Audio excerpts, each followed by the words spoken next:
ಚಿತ್ರದುರ್ಗ ಜಿಲ್ಲೆ ಚಳ್ಳಕೆರೆ ತಾಲೂಕಿನ ಮತ್ತೊಂದು ಬೆಚ್ಚಿ ಬೀಳಿಸುವ ಘಟನೆ ಬೆಳಕಿಗೆ ಬಂದಿದೆ.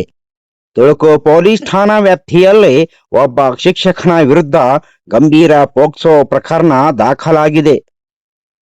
ಆರೋಪದ ಪ್ರಕಾರ 16 ವರ್ಷದ ಅಪ್ರಾಪ್ತ ಬಾಲಿಕೆಯ ಮೇಲೆ ಶಿಕ್ಷಕ ಎಚ್.ಒ. ರಾಜಣ್ಣ ಲೈಂಗಿಕ ದೌರ್ಜನ್ಯ ಎಸಗಿರುವುದು ತಿಳಿದು ಬಂದಿದೆ. ಈ ದುಷ್ಕೃತ್ಯ ಪರಿಣಾಮವಾಗಿ ಬಾಲಕಿ ಗರ್ಭಿಣಿಯಾಗಿರುವ ಆಘಾತಕಾರಿ ಮಾಹಿತಿ ಲಭ್ಯವಾಗಿದೆ. ಇದಲ್ಲದೆ ಆರೋಪಿಯು ತನ್ನ ಕೃತ್ಯವನ್ನು ಮುಚ್ಚಿ ಹಾಕಲು ನರ್ಸಿಂಗ್ ಹೋಮ್ ವೈದ್ಯೆಯ ಸಹಾಯದಿಂದ ಅಕ್ರಮವಾಗಿ ಗರ್ಭಪಾತ ಮಾಡಿಸಿದ್ದಾನೆ ಎಂಬ ಗಂಭೀರ ಆರೋಪ ಕೂಡ ಕೇಳಿಬಂದಿದೆ.